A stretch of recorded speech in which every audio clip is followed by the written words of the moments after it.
Hi friends, ಎಲ್ಲರಿಗೂ ನಮಸ್ಕಾರ. ಭಾರತದ ಸರ್ವೋಚ್ಚ ನ್ಯಾಯಾಲಯದಲ್ಲಿ ಖಾಲಿ ಇರುವ ಕಿರಿಯ ನ್ಯಾಯಾಲಯ ಸಹಾಯಕ ಅಥವಾ ಜೂನಿಯರ್ ಕೋರ್ಟ್ ಅಸಿಸ್ಟೆಂಟ್ ಹುದ್ದೆಗಳ ನೇಮಕಾತಿಗಾಗಿ ಈಗಾಗಲೇ ಅಧಿಸೂಚನೆ ಹೊರಡಿಸಿರುವಂಥದ್ದು. ಅಧಿಸೂಚನೆಗೆ ಸಂಬಂಧಪಟ್ಟಂಗೆ ಈಗಾಗಲೇ ವಿಡಿಯೋ ಅಪ್ಲೋಡ್ ಮಾಡೀನಿ ಸ್ನೇಹಿತರೆ.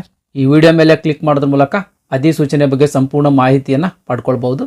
ಈ ಪ್ರಸ್ತುತ ವಿಡಿಯೋದೊಳಗೆ ಈ ಕಿರಿಯ ನ್ಯಾಯಾಲಯ ಸಹಾಯಕ ಅಥವಾ ಜೂನಿಯರ್ ಕೋರ್ಟ್ ಅಸಿಸ್ಟೆಂಟ್ ಹುದ್ದೆಗಳಿಗೆ ನಿಮ್ಮದು ಮೊಬೈಲ್ ಮೂಲಕ ಯಾವ ರೀತಿ ಅರ್ಜಿ ಸಲ್ಲಿಸುವುದರ ಬಗ್ಗೆ ಅಥವಾ ಅಪ್ಲಿಕೇಶನ್ ಪ್ರೋಸೆಸ್ ಬಗ್ಗೆ ಇನ್ ಡಿಟೇಲ್ ಮಾಹಿತಿಯನ್ನು ತಿಳಿಸ್ಕೊಟ್ಟಿದ್ದೀನಿ. ಹಾಗಾಗಿ ವಿಡಿಯೋ ಕೊನೆ ತನಕ ನೋಡ್ರಿ. ಇನ್ನು ನಿಮ್ಮದು ಮೊಬೈಲ್ ಮೂಲಕನೇ ಯಾವ ರೀತಿ ಅರ್ಜಿ ಸಲ್ಲಿಸುವುದು ಅಂತ ನೋಡೋದಾದ್ರೆ ನಿಮ್ಮ ಮೊಬೈಲ್ನಲ್ಲಿ ಗೂಗಲ್ ಕ್ರೋಮ್ ಬ್ರೌಸರ್ ಓಪನ್ ಮಾಡ್ಕೊಳ್ರಿ. ಈ ಸರ್ಚ್ ಎಂಜಿನ್ದೊಳಗೆ sci.gov.in ಅಂತ ಟೈಪ್ ಮಾಡಿ ಸರ್ಚ್ ಕೊಡ್ರಿ.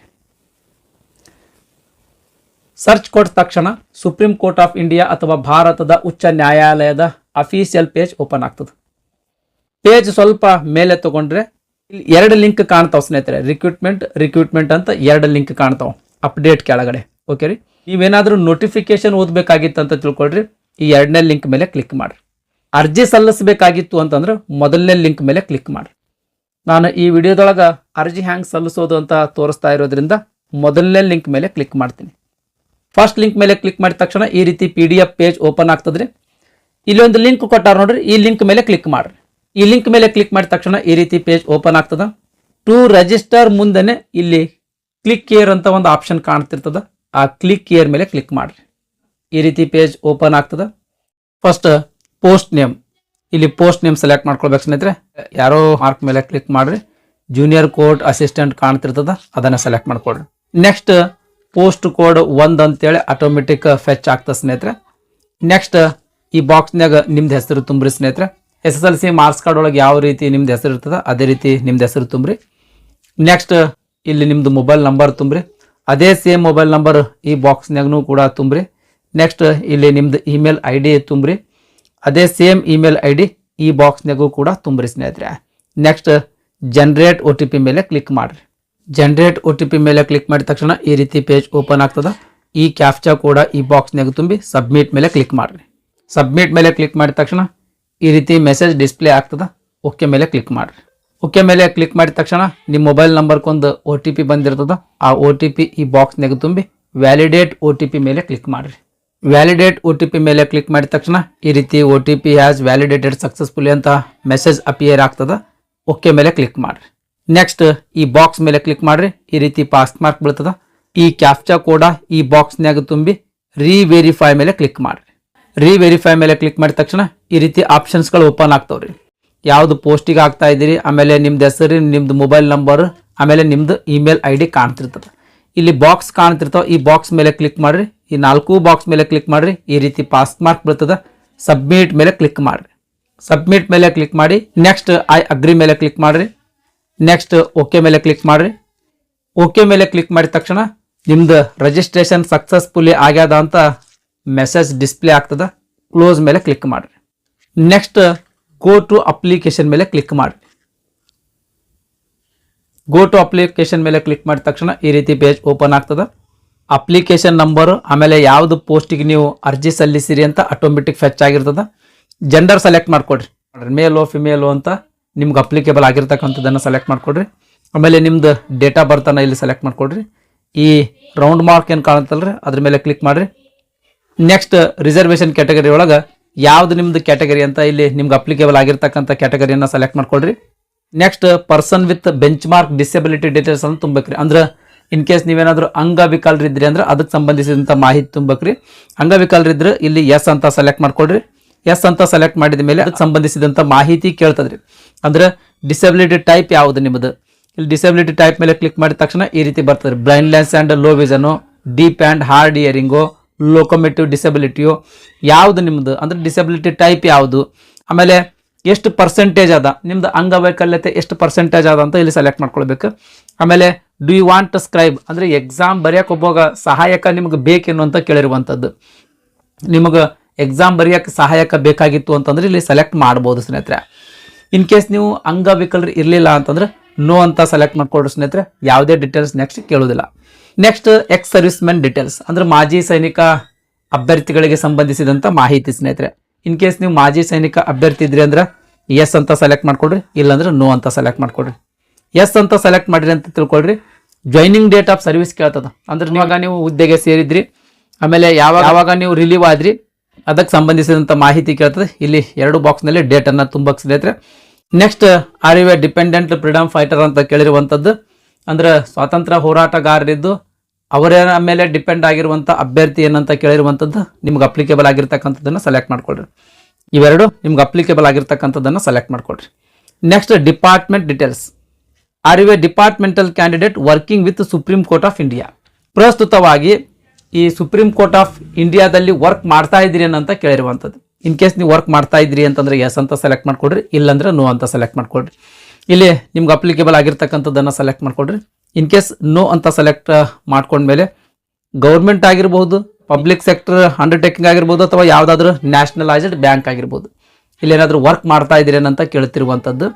ಇನ್ ಕೇಸ್ ನೀವು ವರ್ಕ್ ಮಾಡ್ತಾ ಇದ್ರೆ ಎಸ್ ಅಂತ ಸೆಲೆಕ್ಟ್ ಮಾಡ್ಕೊಡ್ರಿ, ಇಲ್ಲಾಂದ್ರೆ ನೋ ಅಂತ ಸೆಲೆಕ್ಟ್ ಮಾಡ್ಕೊಡ್ರಿ. ನೆಕ್ಸ್ಟ್ ಇದಾದ್ಮೇಲೆ ಪರ್ಸನಲ್ ಡೀಟೇಲ್ಸ್ ತುಂಬಕ್ರಿ. ಪರ್ಸನಲ್ ಡೀಟೇಲ್ಸ್ ಒಳಗೆ ಇಲ್ಲಿ ನಿಮ್ದು ಹೆಸರು ಆಟೋಮೆಟಿಕ್ ಫೆಚ್ ಆಗಿರ್ತದೆ. ಇಲ್ಲಿ ನಿಮ್ಮ ತಂದೆ ಹೆಸರು ತುಂಬ್ರಿ, ಈ ಬಾಕ್ಸ್ನಾಗ ನಿಮ್ಮ ತಾಯಿ ಹೆಸರು ತುಂಬ್ರಿ. ಆಮೇಲೆ ಮಾರಿಟಿಯಲ್ ಸ್ಟೇಟಸ್ ಅಂದ್ರೆ ವೈವಾಹಿಕ ಸ್ಥಿತಿಯನ್ನು ಸೆಲೆಕ್ಟ್ ಮಾಡ್ಕೊಳ್ಬೇಕ್ರಿ. ಅಂದ್ರೆ ನಿಮ್ಗೇನು ಮದುವೆ ಆಗ್ಯಾದೋ ಏನು ಇಲ್ಲೋ ಅಂತ ಅನ್ನೋದು ನಿಮ್ಗೆ ಅಪ್ಲಿಕೇಬಲ್ ಆಗಿರ್ತಕ್ಕಂಥದ್ದನ್ನು ಸೆಲೆಕ್ಟ್ ಮಾಡ್ಕೊಳ್ರಿ. ನೆಕ್ಸ್ಟ್ ರಿಲಿಜಿಯನ್ ಅಂದ್ರೆ ನೀವು ಯಾವ ಧರ್ಮದವರು, ನಿಮ್ಗೆ ಅಪ್ಲಿಕೇಬಲ್ ಆಗಿರ್ತಕ್ಕಂಥ ಧರ್ಮ ಸೆಲೆಕ್ಟ್ ಮಾಡ್ಕೊಡ್ರಿ. ನೆಕ್ಸ್ಟ್ ಮೊಬೈಲ್ ನಂಬರ್ ಆಮೇಲೆ ಇಮೇಲ್ ID ಆಟೋಮೆಟಿಕ್ ಫೆಚ್ ಆಗಿರ್ತದೆ ಸ್ನೇಹಿತರೆ. Next government ID card details. ಇಲ್ಲಿ PAN card, voter ID, passport, driving licence 4 ID ಅದಾವ. 4ರೊಳಗೆ ಯಾವುದಾದ್ರೂ ಒಂದು IDಯನ್ನು ಸೆಲೆಕ್ಟ್ ಮಾಡ್ಕೊಳ್ಬೇಕು. ಯಾವ್ದು ID ಸೆಲೆಕ್ಟ್ ಮಾಡ್ಕೊಂಡಿರ್ತೀರಿ ಅದ್ರದ್ದು ID ಕಾರ್ಡ್ ನಂಬರ್ ಈ ಬಾಕ್ಸ್ನಾಗ ತುಂಬಕ್ಕೆ ಸ್ನೇಹಿತರೆ. ನೆಕ್ಸ್ಟ್ ಇದಾದ್ಮೇಲೆ test city preference. 3 examination centre preference ಕೊಡಬೇಕ್ರಿ. ಅಂದ್ರೆ ಮೊದಲು ಯಾವ್ದು ಸಿಟಿಗೆ ನೀವು ಫಸ್ಟ್ ಪ್ರಿಫರೆನ್ಸ್ ಕೊಡ್ತೀರಿ, ಯಾವ್ದು ಸಿಟಿಗೆ ನೀವು 2ನೇ ಪ್ರಿಫರೆನ್ಸ್ ಕೊಡ್ತೀರಿ, ಈ ರೀತಿಯ 3 ಎಕ್ಸಾಮಿನೇಷನ್ ಸೆಂಟರ್ಸ್ಗಳನ್ನು ಇಲ್ಲಿ ಸೆಲೆಕ್ಟ್ ಮಾಡ್ಕೊಳ್ಬೇಕ್ರಿ. ಉದಾಹರಣೆಗಾಗಿ ನೋಡ್ರಿ, ಪ್ರಿಫರೆನ್ಸ್ ಟೆಸ್ಟ್ ಸಿಟಿ 1 ಅದು. ಇದ್ರ ಮೇಲೆ ಕ್ಲಿಕ್ ಮಾಡಿದ ತಕ್ಷಣ ಈ ಥರ ಆಪ್ಷನ್ಸ್ ಓಪನ್ ಆಗ್ತಾವ. ನಾನು ಇಲ್ಲಿ ಏನು ಮಾಡ್ತೀನಿ, ಹುಬ್ಬಳ್ಳಿ ಅಂತ ಟೈಪ್ ಮಾಡ್ತೀನಿ. ಜಸ್ಟ್ HUB ಅಂತ ಟೈಪ್ ಮಾಡಿ ಅಂತ ತಿಳ್ಕೊಡ್ರಿ. ಇಲ್ಲಿ 2ನೇ ಆಪ್ಷನ್ ಹುಬ್ಬಳ್ಳಿ ಅಂತ ಕಾಣ್ತಾ ಇದೆ ನೋಡಿ ಸ್ನೇಹಿತರೆ.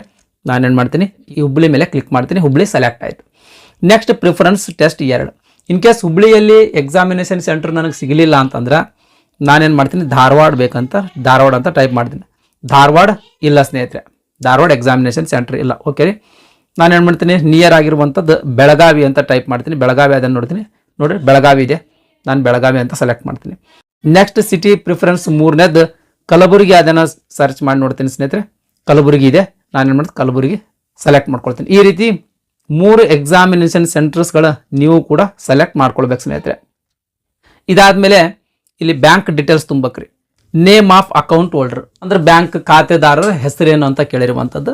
ಅಂದ್ರೆ ನಿಮ್ದು ಹೆಸರು ತುಂಬ್ರಿ. ಇಲ್ಲಿ ಬ್ಯಾಂಕ್ ಪಾಸ್ಬುಕ್ನಾಗ ಯಾವ ರೀತಿ ಅದ ಆ ರೀತಿ ನಿಮ್ದು ಹೆಸರು ತುಂಬ್ರಿ.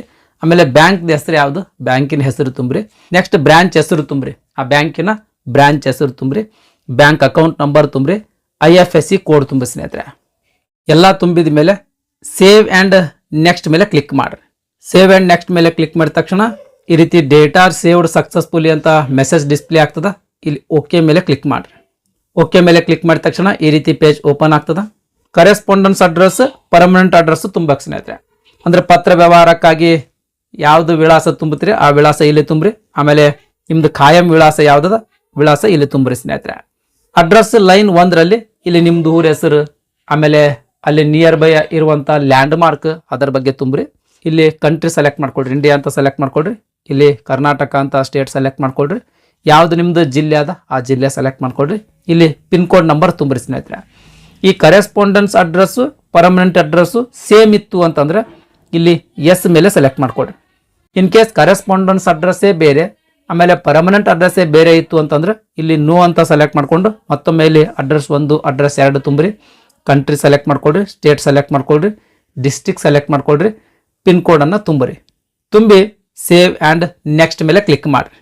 ಸೇವ್ ಆ್ಯಂಡ್ ನೆಕ್ಸ್ಟ್ ಮೇಲೆ ಕ್ಲಿಕ್ ಮಾಡಿದ ತಕ್ಷಣ ಡೇಟಾ ಸೇವ್ ಸಕ್ಸಸ್ಫುಲಿ ಅಂತ ಮೆಸೇಜ್ ಡಿಸ್ಪ್ಲೇ ಆಗ್ತದೆ. ಮತ್ತೊಮ್ಮೆ ಇಲ್ಲಿ ಓಕೆ ಮೇಲೆ ಕ್ಲಿಕ್ ಮಾಡಿರಿ. ಓಕೆ ಮೇಲೆ ಕ್ಲಿಕ್ ಮಾಡಿದ ತಕ್ಷಣ ಈ ರೀತಿ ಪೇಜ್ ಓಪನ್ ಆಯ್ತು. ಇಲ್ಲಿ ಕ್ವಾಲಿಫಿಕೇಶನ್ ಡೀಟೇಲ್ಸ್ ಅನ್ನ ತುಂಬಬೇಕ್ರಿ. ಫಸ್ಟ್ SSLC ಡೀಟೇಲ್ಸ್ ತುಂಬಕ್ರಿ. ಯಾವ್ದು ಬೋರ್ಡಿಂದ ನೀವು SSLC ಪಾಸ್ ಆಗಿರಿ ಆ ಬೋರ್ಡಿನ ಹೆಸರು ತುಂಬ್ರಿ. ಸ್ಟೇಟ್ ಬೋರ್ಡು, ಸೆಂಟ್ರಲ್ ಬೋರ್ಡು, ಯಾವ್ದು ಬೋರ್ಡಿಂದ ನೀವು SSLC ಪಾಸ್ ಆಗಿರಿ ಆ ಬೋರ್ಡಿನ ಹೆಸರು ತುಂಬಕ್ರಿ ಸ್ನೇಹಿತರೆ. ಉದಾಹರಣೆಗಾಗಿ ಸ್ಟೇಟ್ ಬೋರ್ಡಿಂದ SSLC ಪಾಸ್ ಮಾಡಿದಿರಿ ಅಂತ ತಿಳ್ಕೊಳ್ರಿ. Karnataka secondary education examination board ಅಂತ ಇಲ್ಲಿ ತುಂಬಬಹುದು ಸ್ನೇಹಿತರೆ. ಓಕೆ ರೀ. ನೆಕ್ಸ್ಟ್ ಕ್ವಾಲಿಫಿಕೇಷನ್ ನೇಮ್, ಇಲ್ಲಿ ಕ್ವಾಲಿಫಿಕೇಷನ್ ನೇಮ್ದೊಳಗೆ SSLC ಅಂತ ಸೆಲೆಕ್ಟ್ ಮಾಡ್ಕೊಡ್ರಿ. ನೆಕ್ಸ್ಟ್ ಇಯರ್ ಆಫ್ ಪಾಸಿಂಗ್, ಅಂದರೆ SSLC ಯಾವ ವರ್ಷದಲ್ಲಿ ಪಾಸ್ ಆಗಿರಿ ಆ ವರ್ಷ ಸೆಲೆಕ್ಟ್ ಮಾಡ್ಕೊಡ್ರಿ. ನೆಕ್ಸ್ಟ್ ಇನ್ಸ್ಟಿಟ್ಯೂಟ್ ನೇಮ್, ಯಾವ ಸ್ಕೂಲಿನಿಂದ SSLC ಪಾಸ್ ಆಗಿರ್ತೀರಿ ಆ ಸ್ಕೂಲಿನ ಹೆಸರು ತುಂಬ್ರಿ. Next please select any one of the following, ಇಲ್ಲಿ ಏನು ಕೊಟ್ಟಾರಿ, ಪರ್ಸೆಂಟೇಜ್ CGPA ಗ್ರೇಡ್ ಪಾಯಿಂಟ್ಸ್ ಅಂತ ಕೊಟ್ಟಾರಿ. ಅಂದ್ರೆ ನಿಮ್ದು SSLC ಅಂಕಪಟ್ಟಿ ಮಾರ್ಕ್ಸ್ ಒಳಗಿತ್ತು ಅಂತಂದ್ರೆ ಪರ್ಸೆಂಟೇಜ್ ಅಂತ ಸೆಲೆಕ್ಟ್ ಮಾಡ್ಕೊಡ್ರಿ, ಗ್ರೇಡ್ ಪಾಯಿಂಟ್ಸ್ ಒಳಗಿತ್ತು ಅಂತಂದ್ರೆ ಗ್ರೇಡ್ ಮಾರ್ಕ್ಸ್ ಅಂತ ಸೆಲೆಕ್ಟ್ ಮಾಡ್ಕೊಡ್ರಿ, CGPA ಒಳಗಿತ್ತು ಅಂದ್ರೆ CGPA ಅಂತ ಸೆಲೆಕ್ಟ್ ಮಾಡ್ಕೊಡ್ರಿ. ನಮ್ದು SSLC ಅಂಕ ಏನದಾವಲ್ರಿ ಮಾರ್ಕ್ಸ್ ಒಳಗೈತೆ, ಹಾಗಾಗಿ ನಾನು ಪರ್ಸೆಂಟೇಜ್ ಅಂತ ಸೆಲೆಕ್ಟ್ ಮಾಡ್ಕೊಳ್ತೀನಿ. ಪರ್ಸೆಂಟೇಜ್ ಅಂತ ಸೆಲೆಕ್ಟ್ ಮಾಡ್ಕೊಂಡ್ಮೇಲೆ ನೆಕ್ಸ್ಟ್ ಮಾರ್ಕ್ಸ್ ಒಬ್ಟೇನ್ಡ್, ಅಂದ್ರೆ ನೀವು ಎಷ್ಟು ಮಾರ್ಕ್ಸ್ ತಗೊಂಡಿರಿ, ಆಮೇಲೆ ಮ್ಯಾಕ್ಸಿಮಮ್ ಮಾರ್ಕ್ಸ್ ಅಂದ್ರೆ SSLC ಒಟ್ಟು ಎಷ್ಟು ಮಾರ್ಕ್ಸಿಂದ ಎಕ್ಸಾಮ್ ಇತ್ತು ಅದು ಟೋಟಲ್ ಮಾರ್ಕ್ಸ್ ಇಲ್ಲಿ ತುಂಬಕ್ಕೆ ಸ್ನೇಹಿತರೆ. ಇದ್ರಾಗ ಟೋಟಲ್ ಮಾರ್ಕ್ಸ್, ಈ ಟೋಟಲ್ ಮಾರ್ಕ್ಸ್ ಒಳಗೆ ಎಷ್ಟು ನೀವು ಮಾರ್ಕ್ಸ್ ತೊಗೊಂಡಿರಿ ಅಂತ ಇಲ್ಲಿ ತುಂಬಬೇಕು. ಇಲ್ಲಿ ಪರ್ಸೆಂಟೇಜ್ ಆಟೋಮೆಟಿಕ್ ಫೆಚ್ ಆಗ್ತದೆ ಸ್ನೇಹಿತರೆ. ನೆಕ್ಸ್ಟ್ ಇಲ್ಲಿ ಡಿಗ್ರಿದ ಎಜುಕೇಷನ್ ಕ್ವಾಲಿಫಿಕೇಷನ್ ಫಿಲ್ ಮಾಡ್ಬೇಕ್ರಿ. ಇದರಲ್ಲಿ ಡಿಗ್ರಿ ನೇಮ್ ಅಂತ ಕೊಟ್ಟಿರುವಂಥದ್ದು, ಅದರಲ್ಲಿ ಗ್ರಾಜ್ಯುಯೇಟ್ ಡಿಗ್ರಿ ಅಂತ ಸೆಲೆಕ್ಟ್ ಮಾಡ್ಕೊಡ್ರಿ. ನೆಕ್ಸ್ಟ್ ಇನ್ಸ್ಟಿಟ್ಯೂಟ್ ನೇಮ್, ಅಂದರೆ ಯಾವ ಕಾಲೇಜಿನಿಂದ ಡಿಗ್ರಿ ಪಾಸ್ ಮಾಡಿರ್ತೀರಿ ಆ ಕಾಲೇಜಿನ ಹೆಸರು ಇಲ್ಲಿ ತುಂಬ್ರಿ. ಮೋಡ್ ಆಫ್ ಎಜುಕೇಷನ್ ಅಲ್ಲಿ ಕ್ಲಿಕ್ ಮಾಡಿದ್ರೆ ಅಂತ ತಗೊಳ್ರಿ, ಇಲ್ಲಿ 3 ಆಪ್ಷನ್ ಕಾಣ್ತಾವೆ, full time, part time, correspondence ಅಂತ ಕಾಣ್ತಾವ. ರೆಗ್ಯುಲರ್ ಗ್ರಾಜ್ಯುಯೇಷನ್ ಮಾಡಿದ್ರಿ ಅಂತಂದ್ರೆ ಫುಲ್ ಟೈಮ್ ಅಂತ ಸೆಲೆಕ್ಟ್ ಮಾಡ್ಕೊಳ್ರಿ ಸ್ನೇಹಿತರೆ. ಕೆಲವೊಬ್ರು ಓಪನ್ ಯೂನಿವರ್ಸಿಟಿಯಿಂದ ಗ್ರಾಜ್ಯುಯೇಷನ್ ಮುಗಿಸಿರ್ತೀರಲ್ರಿ ಅಂಥವ್ರು ಕರೆಸ್ಪಾಂಡೆನ್ಸ್ ಅಂತ ಸೆಲೆಕ್ಟ್ ಮಾಡ್ಕೊಳ್ಬಹುದು. ಓಕೆ ರೀ. ನೆಕ್ಸ್ಟ್ ಸಬ್ಜೆಕ್ಟಲ್ಲಿ ಯಾವ ವಿಷಯದಲ್ಲಿ ನೀವು ಗ್ರಾಜ್ಯುಯೇಷನ್ ಮುಗಿಸಿರಿ ಆ ವಿಷಯ ಇಲ್ಲಿ ತುಂಬಕ್ಕೆ ಸ್ನೇಹಿತರೆ. ಉದಾಹರಣೆಗಾಗಿ BCom ಪಾಸ್ ಮಾಡಿದ್ರಿ ಅಂತ ತಿಳ್ಕೊಳ್ರಿ, ಇಲ್ಲಿ ಕಾಮರ್ಸ್ ಅಂತ ತುಂಬ್ರಿ. ಇನ್ ಕೇಸ್ BA ಪಾಸ್ ಮಾಡಿದ್ರಿ ಅಂತ ತಿಳ್ಕೊಳ್ರಿ, ಇಲ್ಲಿ ಆರ್ಟ್ಸ್ ಅಂತ ತುಂಬ್ರಿ. BSc ಪಾಸ್ ಮಾಡಿದ್ರಿ ಅಂತಂದ್ರೆ ಸೈನ್ಸ್ ಅಂತ ತುಂಬ್ರಿ. ಅದೇ ರೀತಿ BTech ಈ ರೀತಿಯ ಟೆಕ್ನಿಕಲ್ ಕ್ವಾಲಿಫಿಕೇಶನ್ ಮುಗಿಸಿದ್ರಿ ಅಂತಂದ್ರೆ ಎಂಜಿನಿಯರಿಂಗ್ ಅಂತ ತುಂಬಕ್ಕೆ ಸ್ನೇಹಿತರೆ. ಈ ರೀತಿಯ ಯಾವ ವಿಷಯದಲ್ಲಿ ನೀವು ಗ್ರಾಜ್ಯುಯೇಷನ್ ಮುಗಿಸಿರಿ ಆ ವಿಷಯವನ್ನು ಇಲ್ಲಿ ತುಂಬಬೇಕು. Next month and year of joining, degree ನೀವು ಯಾವಾಗ ಅಡ್ಮಿಷನ್ ತೊಗೊಂಡಿರಿ ಆ ತಿಂಗಳ ಮತ್ತು ವರ್ಷ ಇಲ್ಲಿ ತುಂಬಬೇಕು. Next month and year of passing, degree ನೀವು ಯಾವ ವರ್ಷದಲ್ಲಿ ಪಾಸ್ ಆಗಿರಿ ಆ ತಿಂಗಳು ಮತ್ತು ವರ್ಷ ಇಲ್ಲಿ ತುಂಬಬೇಕ್ರಿ.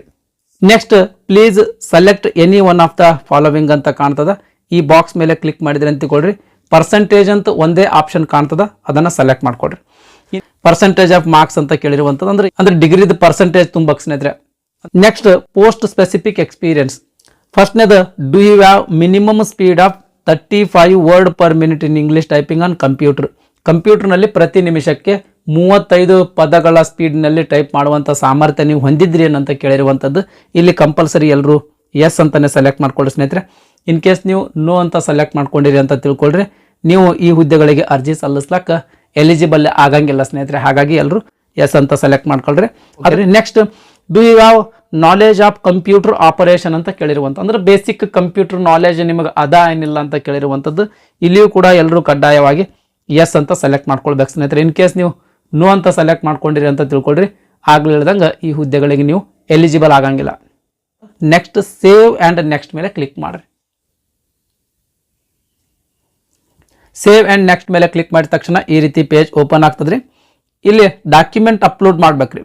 ಡಾಕ್ಯುಮೆಂಟ್ಸ್ ಒಳಗೆ ನೋಡ್ರಿ, ನಿಮ್ದು ರೀಸೆಂಟ್ ಪಾಸ್ಪೋರ್ಟ್ ಸೈಜ್ ಫೋಟೋ, ಆಮೇಲೆ signature, SLC marks card, degree certificate ಅಂದ್ರೆ ಪಾಸಿಂಗ್ ಸರ್ಟಿಫಿಕೇಟು, ಆಮೇಲೆ ನಿಮ್ದು ಕ್ಯಾಟಗರಿ ಸರ್ಟಿಫಿಕೇಟ್, ನೀವು SC-ನೋ ST-ನೋ OBC-ನೋ ಯಾವ್ದು ಕ್ಯಾಟಗರಿ ನಿಮ್ದು ಕ್ಯಾಟಗರಿ ಸರ್ಟಿಫಿಕೇಟ್. ಓಕೆ ರೀ.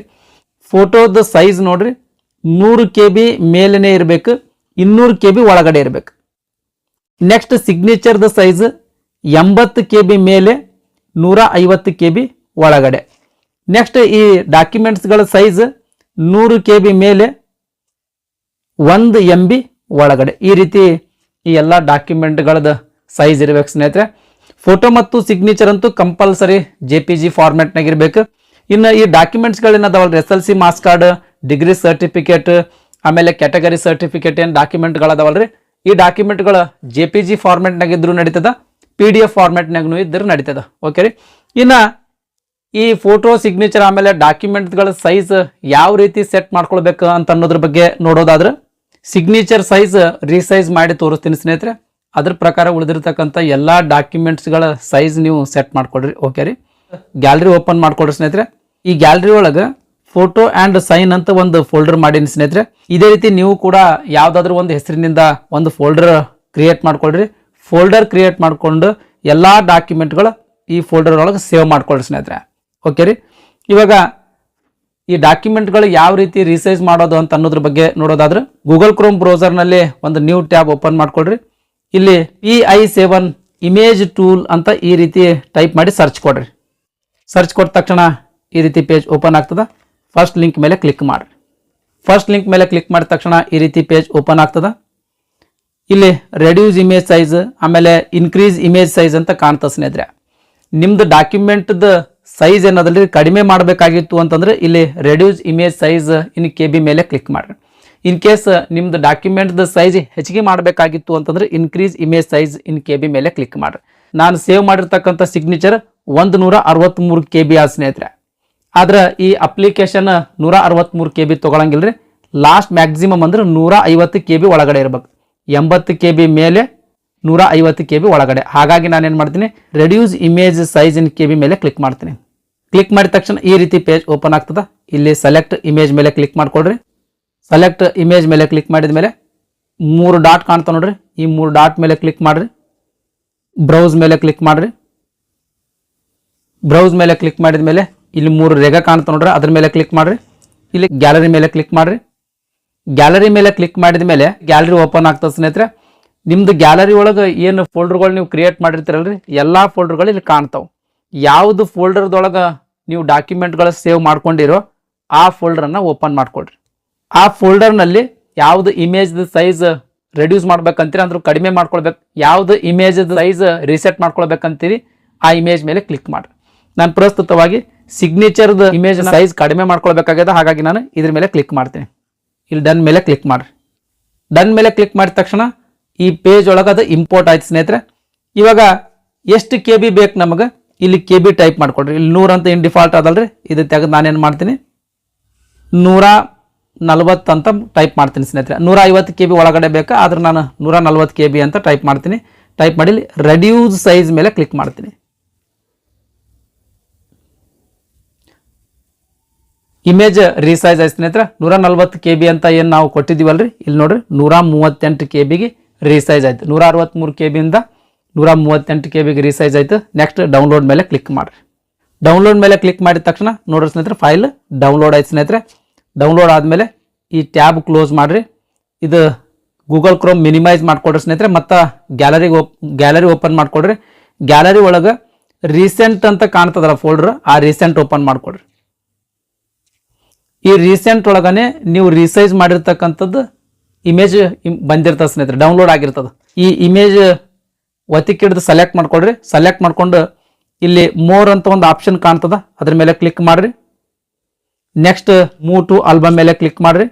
ಯಾವ್ದು ಫೋಲ್ಡರ್ದೊಳಗೆ ನೀವು ಡಾಕ್ಯುಮೆಂಟ್ ಇಟ್ಟಿರ್ತೀರಲ್ರಿ, ಅದೇ ಫೋಲ್ಡರ್ದೊಳಗೆ ಈ ರಿಸೈಜ್ ಮಾಡಿರ್ತಕ್ಕಂಥ ಇಮೇಜ್ ಏನ್ ಮಾಡ್ರಿ ಸೇವ್ ಮಾಡ್ಕೊಡ್ರಿ ಸ್ನೇಹಿತರೆ. ನಾನು ಫೋಟೋ ಆ್ಯಂಡ್ ಸೈನ್ ಅಂತ ಫೋಲ್ಡರ್ ಮಾಡ್ಕೊಂಡಿದ್ದೆ ಸ್ನೇಹಿತರೆ, ಹಾಗಾಗಿ ನಾನು ಆ ಫೋಲ್ಡರ್ದೊಳಗೆ ರಿಸೈಜ್ ಮಾಡಿರ್ತಕ್ಕಂಥ ಸೈಜ್ ಸೇವ್ ಮಾಡ್ಕೋತೀನಿ.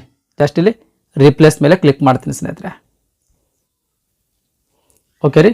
ಇದೇ ರೀತಿ ಉಳಿದಿರ್ತಕ್ಕಂಥ ಎಲ್ಲ ಡಾಕ್ಯುಮೆಂಟ್ಗಳ ಸೈಜ್ ರೀಸೆಟ್ ಮಾಡ್ಕೊಳ್ಳಿ ಸ್ನೇಹಿತರೆ. ರೀಸೆಟ್ ಮಾಡ್ಕೊಂಡ್ಮೇಲೆ ಸೇಮ್ ಮತ್ತು ಗೂಗಲ್ ಕ್ರೋಮ್ ಓಪನ್ ಮಾಡ್ಕೊಳ್ರಿ. ಅಪ್ಲಿಕೇಶನ್ ಏನು ಹಾಕ್ತಾ ಇದೀವಲ್ಲ ಸ್ನೇಹಿತರೆ, ಅಪ್ಲಿಕೇಶನ್ದ ಭಾಳ ಟೈಮ್ ಆಗಿರೋದ್ರಿಂದ ಒಮ್ಮೊಮ್ಮೆ ಲಾಗೌಟ್ ಆಗ್ತದೆ ಸ್ನೇಹಿತರೆ. ಇನ್ ಕೇಸ್ ಲಾಗೌಟ್ ಆಗಿತ್ತು ಅಂತಂದ್ರೆ ಮತ್ತೊಮ್ಮೆ ಲಾಗಿನ್ ಮಾಡ್ಕೊಳ್ರಿ.